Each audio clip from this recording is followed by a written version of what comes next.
Hello students, this is the third part of unit number 1, some basic concepts of chemistry. Last lecture में we discussed about the classification of matter. Now let's continue with this unit. So here we have the difference between compounds and mixtures. अब last lecture में हम compound और mixtures को discuss कर चुके हैं. सो let's just quickly go through this points. सबसे पहला जो है कंपाउंड्स के लिए, when two or more elements combine chemically, ठीक है, जब दो या दो से ज़्यादा एलिमेंट्स कंबाइन करते हैं केमिकली तब वो एक कंपाउंड बनाते हैं. जैसे एग्जांपल हो गया NaCl, राइट. और ये जो कॉम्बिनेशन हो रहा है इनके कॉन्स्टिट्यूएंट्स का, ये जो एलिमेंट्स मिल रहे हैं ये मिलते हैं एक फिक्स्ड रेशियो में. ओके, एक fixed ratio by mass. And ये रेशियो बदल नहीं सकता. ऐसा नहीं कि एक दो चम्मच ज़्यादा हो गया तो चल गया, नहीं, it has to be fixed by mass. ठीक है, दे आर होमोजेनस. ये जो कंपाउंड बनेगा इट इज़ होमोजेनस. मतलब जैसे अगर चलो नमक की बात करते हैं, हम जो बॉटल में नमक रखते हैं, ऐसा कुछ होता है कि ऊपर की लेयर ज़्यादा नमकीन होती है और नीचे की उतनी सॉल्टी नहीं होती. ऐसा नहीं होता ना, इट्स होमोजेनस थ्रू आउट. ऊपर जितना सॉल्टी होगा उतना ही बॉटम वाला लेयर भी सॉल्टी होगा. ओके, तो it is homogeneous. They have the same composition through out. Okay, पूरे उनके कंपोनेंट्स के कंपोजिशन सेम रहेंगे. एंड इनके जो कंस्टिट्यूएंट्स होते हैं जिनसे ये बन रहा है, इन्हें हम सेपरेट नहीं कर सकते, उन्हें हम अलग नहीं कर सकते बाई किसी सिंपल फिजिकल मेथड से. देन कंपाउंड्स में हम देखते हैं कि जो कॉन्स्टिट्यूएंट्स है दे लूज द आइडेंटिटीज़. मतलब compound does not show the characteristic of the constituent. जिन एलिमेंट्स की मदद से कंपाउंड बन रहा है ना, वो एलिमेंट्स की जो कैरेक्टरिस्टिक होती है ना, वो लूज़ हो जाती है जब वो कंपाउंड के फॉर्म में आ जाते हैं. मतलब जैसे हमने H2O की बात की थी. H2O में हम देखते हैं कि जो हाइड्रोजन और ऑक्सीजन आपस में मिलके बना रहे हैं H2O, राइट. मतलब ये बन रहा है हाइड्रोजन और ऑक्सीजन की मदद से. अब हाइड्रोजन होता है by nature it is flammable. Oxygen होता है कंबशन के लिए बहुत ज़रूरी, राइट. कहीं पे भी फायर जनरेट करनी है तो ऑक्सीजन होना बहुत ज़रूरी है. तो ये दोनों मतलब एक तरह से कहा जाए तो ये लोग आग लगाने का काम करते हैं. ओके, फायर जनरेट करने का काम करते हैं. दूसरी तरफ जो कंपाउंड बना रहे हैं ना, ये हाइड्रोजन और ऑक्सीजन मिलके H2O बना रहे हैं, तो H2O तो आग बुझाने का काम करता है. सो ये जो कॉन्स्टिट्यूएंट से बन रहा है H2O, मतलब पानी जिन कॉन्स्टिट्यूएंट से बनता है उन कॉन्स्टिट्यूएंट्स की प्रॉपर्टी लूज़ हो जाती है जब वो कंपाउंड फॉर्म करते हैं. ठीक है, तो भले वो हाइड्रोजन और ऑक्सीजन से बने हैं, उनकी प्रॉपर्टीज़ अलग थी एज इंडिविजुअल एलिमेंट्स, बट जब इन्होंने कंपाउंड फॉर्म किया तो वहाँ पे प्रॉपर्टीज़ अलग हो गई. देन मिक्सचर्स की बात करें तो एलिमेंट्स और compounds they are simply mixed and not chemically combined. यहाँ पे कोई केमिकल कॉम्बिनेशन नहीं होता, सिंपली उनको मिलाया जाता है. एंड यहाँ पे फिक्स्ड रेशियो का कोई टेंशन नहीं. अगर एक दो स्पून ज़्यादा गिर गया तो कोई तकलीफ नहीं. The constituent they are not in fixed ratio, it can vary, वो बदल सकता है. मिक्सचर्स जो है वो हम होमोजेनस में भी देख सकते हैं या फिर हेट्रोजेनस भी देख सकते हैं इन नेचर. देन जो कॉन्स्टिट्यूएंट है मिक्सचर्स के, उनको हम सेपरेट कर सकते हैं बाय एनी फिजिकल मेथड. कोई सिंपल फिल्ट्रेशन या ऐसा कुछ सिंपल मेथड हो गया, उससे उन्हें सेपरेट किया जा सकता है.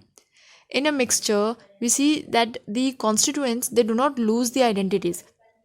जिन कॉन्स्टिट्यूएंट्स से बन रहा है मिक्सचर, ऐसा नहीं है कि उन कॉन्स्टिट्यूएंट्स की आइडेंटिटी ख़त्म हो जाएगी जब वो मिक्सचर बना लेंगे. मिक्सचर में आपको सारे उनके कैरेक्टरिस्टिक देखने के मिलेंगे जिन कॉन्स्टिट्यूएंट से वो बना है. ओके, जबकि कंपाउंड में ऐसा नहीं होता. कंपाउंड में the constituent they lose the identity, but mixture में ऐसा नहीं होता. सो ये we have the example of mixture and compounds. अब हर एक चीज़ जो हम स्टडी करते हैं, हर एक की एक अलग कैरेक्टरिस्टिक होती है, राइट. अब उन चीज़ों को समझने के लिए ना हम उनको अलग प्रॉपर्टीज़ में डिफाइन कर देते हैं. जैसे यहाँ पे we have two classes of properties. एक है फिजिकल प्रॉपर्टी, दूसरा होता है केमिकल प्रॉपर्टी. ओके, तो फिजिकल प्रॉपर्टीज़ हम किन्हें कह सकते हैं? Physical properties are those which can be measured और observed without changing the identity और कंपोजिशन ऑफ द सब्सटेंस.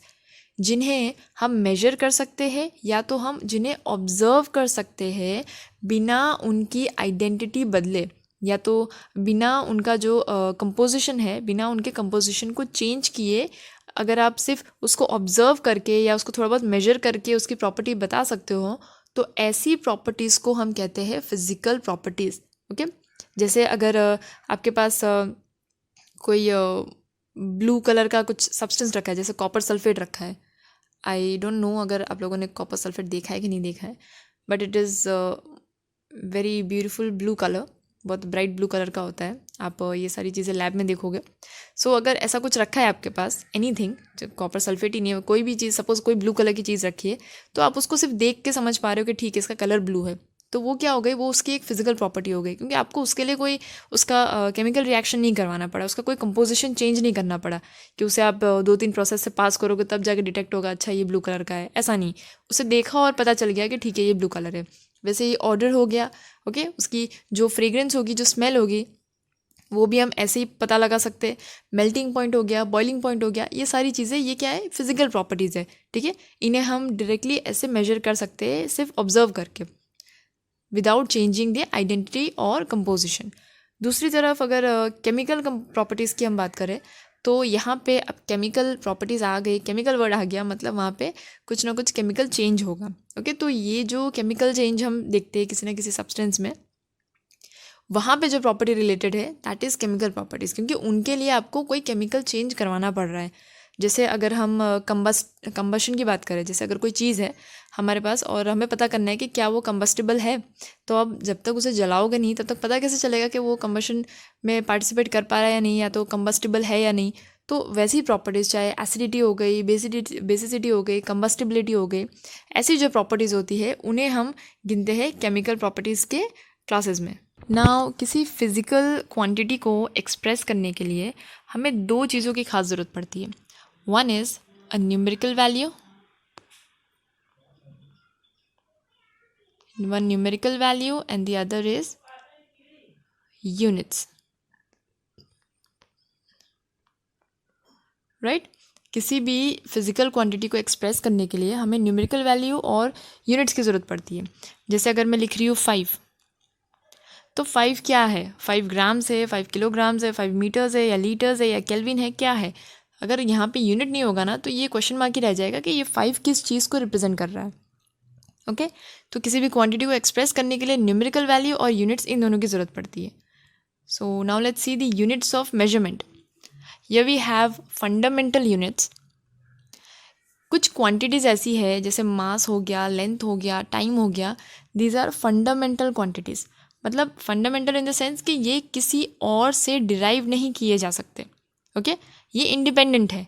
अब ऐसे क्वांटिटीज़ के जो यूनिट्स बनते हैं ना, दे आर फंडामेंटल यूनिट्स, ठीक है। ये इंडिपेंडेंट है, ये किसी और यूनिट से आप डिराइव नहीं कर सकते, ऐसे फंडामेंटल यूनिट्स हैं। दूसरी तरफ हम देखते हैं एक होते हैं डिराइव्ड यूनिट्स। अब फंडामेंटल यूनिट्स मतलब जो किसी और से डिराइव नहीं किए जा सकते, जो खुद में ही एक फंडामेंटल है। दूसरी तरफ डिराइव्ड क्या हो जाएगा, जो किसी न किसी की मदद से हम डिराइव कर सकते हैं, okay. So that is fundamental units and derived units. अब एसआई सिस्टम, इसके बारे में शायद आप लोगों ने लोअर क्लासेस में सुना होगा। SI system is that system जिसकी बहुत ज़्यादा ज़रूरत पड़ी when the development was going on with science and technology। जब अलग अलग एक्सपेरिमेंट्स होते हैं, जैसे सपोज़ हम इंडिया में कोई एक्सपेरिमेंट कंडक्ट कर रहे हैं एंड कोई है जो US में कोई एक्सपेरिमेंट कंडक्ट कर रहा है, तो एक कॉमन सिस्टम की नेसेसिटी थी, एक कॉमन सिस्टम की बहुत ज़रूरत थी कि जो सिस्टम यहाँ पे फॉलो हो रहा है वैसा ही सिस्टम वहाँ पे फॉलो हो। ऐसा नहीं कि हमने एक्सपेरिमेंट किया, हमने यूनिट्स को कुछ और मान के चला और हमने हमारा आउटपुट कुछ ऐसा ले लिया, अब वहाँ पे उन लोगों ने कुछ और मान के चला, उन्होंने अपना ले लिया, तो कभी उस हिसाब से तो कोऑर्डिनेट करके एक प्रॉपर रिजल्ट मिल ही नहीं पाता। इसके लिए इस SI सिस्टम की बहुत ज़रूरत थी। ये ऐसा सिस्टम बना जिससे ओवरऑल वर्ल्ड में अडॉप्ट किया गया। मतलब ओवरऑल वर्ल्ड जो क्वांटिटीज़ हम देखते हैं, इन्हीं को with unit and symbol use करते हैं, ओके। सो इस चीज़ की हमें बहुत ज़रूरत थी। This system of measurement is the most common system employed through out the world. ऐसा नहीं कि दुनिया के किसी कोने में कुछ और, यहाँ पे किसी कोने में कुछ और, ये थ्रू आउट द वर्ल्ड इसे ही अडॉप्ट किया गया है, ठीक है। मतलब इसे ही फॉलो किया जाता है। And here we have this table of some base quantity with symbol, unit and abbreviations. So let's just quickly go through this. Length जो एक क्वांटिटी है, इसका सिंबल होगा L with unit metres, and इसे हम कैसे एब्रीवेट करते हैं, विथ स्मॉल m। दूसरी तरफ मास, सिंबल होगा स्मॉल m, यूनिट क्या होगा इसका, kilograms, and abbreviation will be kg। Then time, इसका सिंबल क्या होगा, T, यूनिट होगा इसका seconds, and abbreviation is second, S। Electric current का सिंबल होगा I, इसका यूनिट होता है amperes, that is capital A। Thermodynamic के लिए सिंबल होगा T, that is capital T, unit होगा kelvin, with abbreviation capital K. अब amount of substance that is small n, इसे हम कैसे सिंबल रिप्रेजेंट कैसे करते हैं, स्मॉल n से. ओके, ये जो एब्रीवेशंस है ना, ये यूनिट्स के लिए है. जैसे अगर आपने मीटर लिखा तो मीटर हम कैसे स्मॉल m से रिप्रेजेंट करेंगे, केल्विन लिखा तो केल्विन को हम कैसे K से रिप्रेजेंट करेंगे, दैट वेज. एंड ये जो सिंबल हम गिन रहे हैं ये इस क्वांटिटी को रिप्रेजेंट करने के लिए. ओके, सो इसमें प्लीज़ कंफ्यूज मत होना आप लोग. ओके, तो amount of substance that is small n, इसे हम स्मॉल n के सिंबल से बताते हैं. एंड इस स्मॉल n का यूनिट क्या होगा, मतलब अमाउंट ऑफ सब्सटेंस का यूनिट क्या होगा, दैट इज़ मोल, जिसे हम रिप्रेजेंट करते हैं with MOL. Then comes the luminous intensity that is IV, उसका यूनिट है candela with abbreviation CD. We have some base quantity with base unit and the definitions. ये डेफिनेशंस उतनी पूछी नहीं जाती but it is given, so हमें इसका मतलब पता होना चाहिए. Now suppose we have this quantity time, okay, जिसका यूनिट है सेकंड.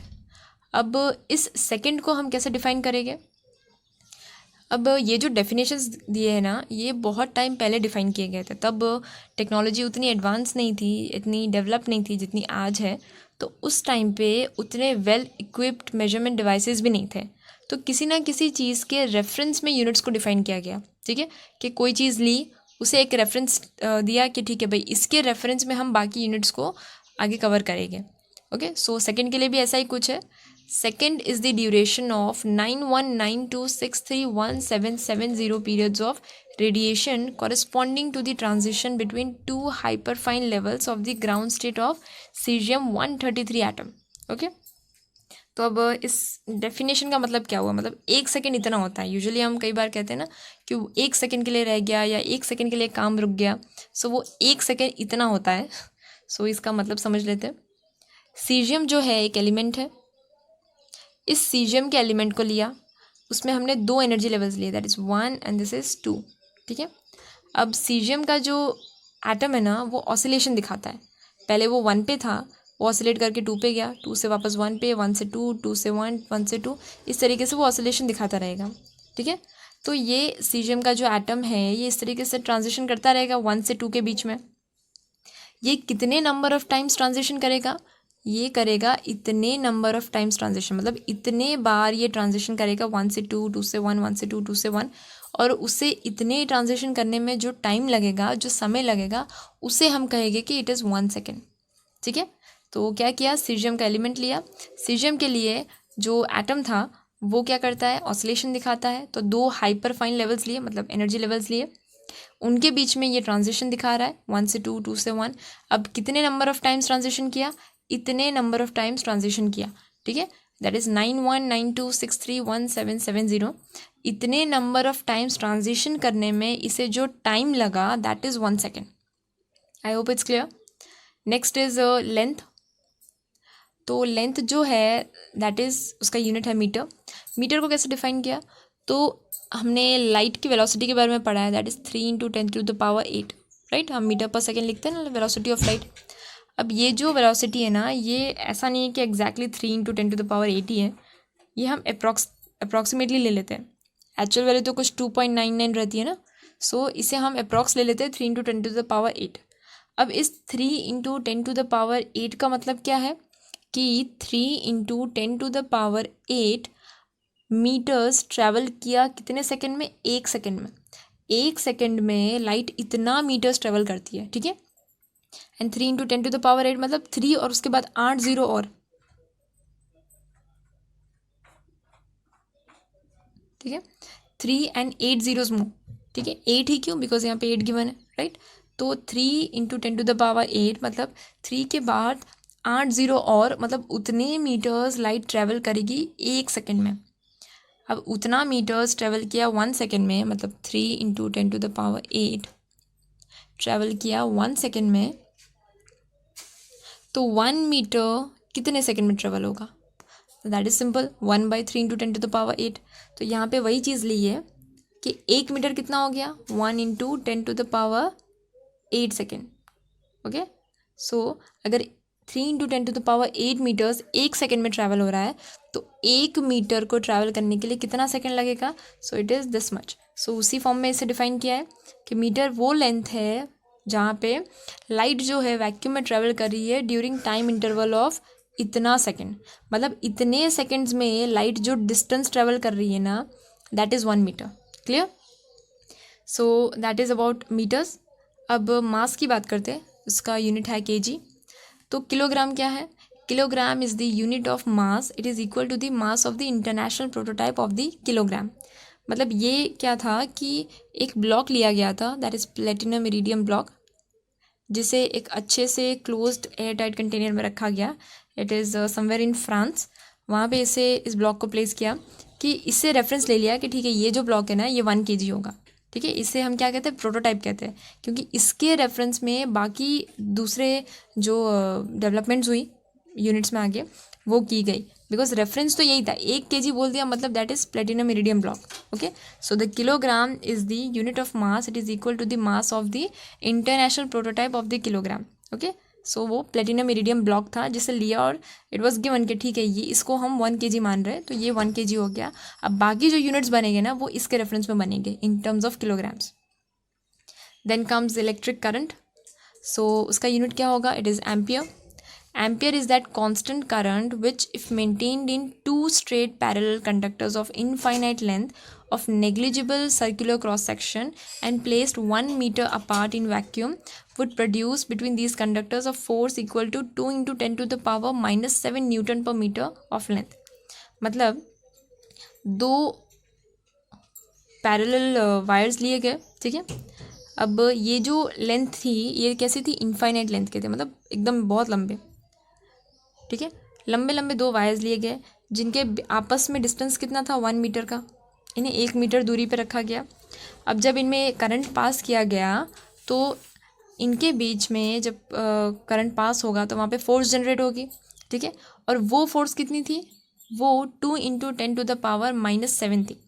ओके, तो जब ऐसे दो वायर्स को लिया गया जिनकी लेंथ जो थी इनफाइनाइट लेंथ थी, जो वैक्यूम में जिसे प्लेस किया गया, और इनके आपस में डिस्टेंस कितना था? 1 मीटर था।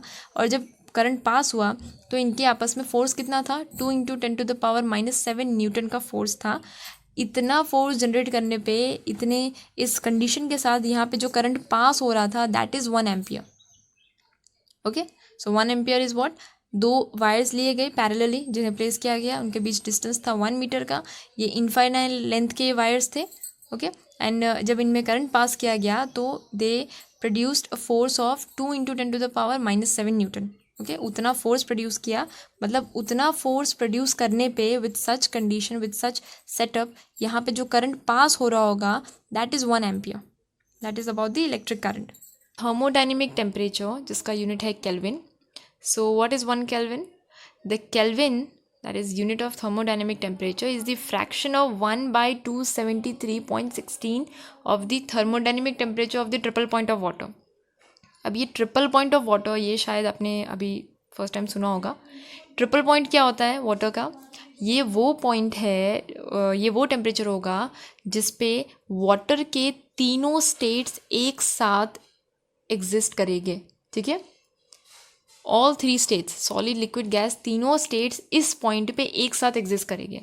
That is known as triple point of water, ठीक है। एंड ये ट्रिपल पॉइंट कितना होता है? That is 273.16। ओके, उतना होता है ये ट्रिपल पॉइंट। तो what is 1 kelvin? It is the fraction of 1/273.16 of the thermodynamic temperature of the triple point. मतलब ट्रिपल पॉइंट का इतना फ्रैक्शन। सो ट्रिपल पॉइंट कितना था? 273.16, तो ये हो गया 1 केल्विन, ठीक है। दिस इज 1 केल्विन, ये कैंसिल एंड मिला हमें 1 केल्विन, ठीक है। सो 1 केल्विन उतना होता है कि ये 1/273.16 फ्रैक्शन किसका? ट्रिपल पॉइंट ऑफ वाटर का। What is triple point? That is the point at which all 3 states of water coexist. Okay, next is the amount of substance. उसका बेस यूनिट है mole. तो ये मोल आपको आगे भी in detail आएगा, मतलब इन दिस यूनिट ओनली। सो मोल क्या होता है? मोल के लिए ना कार्बन जो होता है ना C12, अच्छा कार्बन के भी अलग आइसोटोप्स होते हैं, C12, C13, C14। तो यहाँ पे C12 लिया गया। C12 कार्बन लिया, कितना किलोग्राम्स लिया? दैट इज़ 0.012 किलोग्राम्स लिया क्या? कार्बन, ठीक है। This is carbon. कार्बन लिया, 0.012 किलोग्राम्स का कार्बन लिया। अब इस इतने किलोग्राम कार्बन के अंदर आप इसे 12 ग्राम्स भी लिख सकते हो, ओके।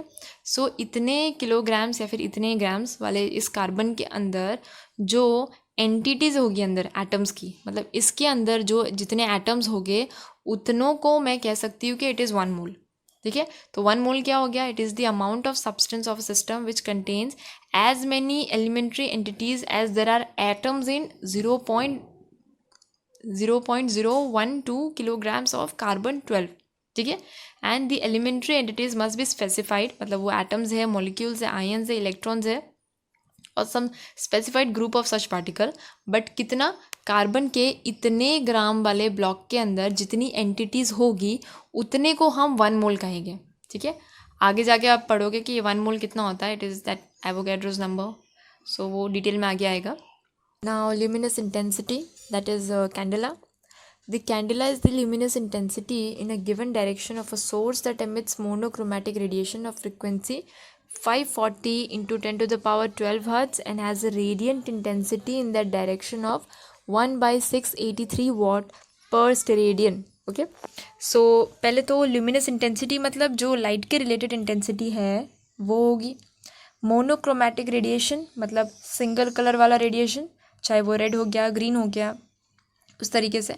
अगर वाइट लाइट हो तो वो नहीं पॉसिबल है, बिकॉज वाइट लाइट में तो 7 कलर्स हो जाते हैं, इसलिए कोई भी सिंगल कलर वाला रेडिएशन, चाहे ग्रीन, रेड, कुछ भी, ठीक है, जिसकी फ्रिक्वेंसी होनी चाहिए 540 into 10 to the power 12 hertz. जो भी सोर्स हम ले रहे हैं लाइट का, उसकी फ्रिक्वेंसी इतनी होनी चाहिए, और वो जो रेडियंट इंटेंसिटी जनरेट करेगा उस डायरेक्शन में, that is going to be 1/683 watt per steradian. हर एक स्टेरेडियन पे इतना वॉट जनरेट होना चाहिए, दैट इज़ 1 कैंडेला। तो इसे समझते हैं एक एग्जांपल से। सपोज हमारे पास यहाँ पे लाइट का एक सोर्स है, इस लाइट के सोर्स की जो फ्रीक्वेंसी होगी वो होगी कितनी? 540 into 10 to the power 12 hertz, right. इसका जो रेडिएशन होगा वो होगा मोनोक्रोमैटिक रेडिएशन, ठीक है, सिंगल कलर वाला। जैसे सपोज यहाँ पे रेड कलर का रेडिएशन लिया हमने, ओके। अब जब हम लाइट जलाते हैं, जब बल्ब जलता है, तो ऐसा तो है नहीं सिर्फ एक ही डायरेक्शन में उसका लाइट पहुँचता है, 3 डायमेंशनली सारी डायरेक्शंस, पॉसिबल डायरेक्शंस में वो लाइट पहुँचाता है वो बल्ब, ठीक है।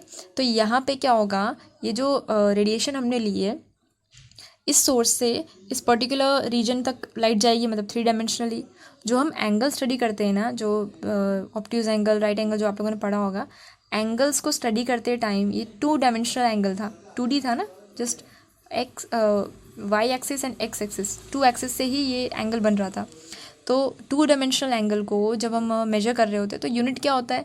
या तो डिग्री होता है या तो रेडियन होता है, ठीक है। रेडियन हो गया, डिग्री हो गया, ये सारे 2 डायमेंशनल एंगल्स के यूनिट्स होते हैं। अब अगर 3 डायमेंशनली जब कोई एंगल बन रहा है, उस केस में यूनिट क्या हो जाता है? It is steradian, clear. तब हम स्टेरेडियन कंसिडर करते हैं। अब ये जो सोर्स है जिसकी फ्रीक्वेंसी है 540 into 10 to the power 12 hertz, ये रेडिएशन कैसा है? मोनोक्रोमैटिक रेडिएशन है। अब जब ये लाइट पहुंचाएगा इस पर्टिकुलर 3 डायमेंशनल रीजन में, तो यहाँ पे एक रीजन जनरेट होगा, मतलब एक पोर्शन जनरेट होगा, कोई एरिया होगा। इस इतने पर्टिकुलर पोर्शन में जो इंटेंसिटी बनी होगी वो होगी 1/683 वॉट पर स्टेरेडियन, ओके। कितनी इंटेंसिटी होगी? 1/683 वॉट पर स्टेरेडियन, ठीक है। कब? जब ये सोर्स लिया हमने जो मोनोक्रोमैटिक था, जिसकी फ्रीक्वेंसी थी 540 into 10 to the power 12 hertz, जो 3 डायमेंशनली सारे पॉसिबल रीजन्स में लाइट पहुंचा रहा है, उसकी वजह से जो लाइट जा रही है वहाँ पे एक पर्टिकुलर पोर्शन जनरेट होगा। उस पर्टिकुलर एरिया में कितनी इंटेंसिटी होगी? It is going to be 1/683 watt per steradian. इतनी चीज़ें फुलफिल्ड होगी तब ये जो सोर्स होगा ना, इसकी इंटेंसिटी को हम बोल सकते हैं कैंडेला, ठीक है। इतनी चीज़ें जब फुलफिल हो रही होगी तब हम कह सकते हैं कि इट इज़ कैंडेला, ठीक है। क्या किया हमने? सोर्स लिया with frequency this much, monochromatic radiation. जब उसकी लाइट गई पॉसिबल डायरेक्शंस में 3 डायमेंशनली, हम उसे मेजर कर रहे हैं स्टेरेडियन में। 3 डायमेंशनल पोर्शन में जब उसकी इंटेंसिटी उतने एरिया में कितनी है? 1/683 वॉट पर स्टेरेडियन। तब जाके ये जो सोर्स लिया है उसकी इंटेंसिटी को हम कह सकते हैं candela, okay. So that is about luminous intensity. अब ये जो डेफिनेशंस है इनके बारे में ज़्यादा टेंशन की ज़रूरत नहीं है, मतलब just read it out once, आपको मतलब पता होना चाहिए। बाकी ऐसा कुछ स्पेसिफिक नहीं है कि ये बहुत ज़्यादा पूछी जाए, सो इसे खाली एक बार पढ़ लो, समझ लो, दैट्स ऑल।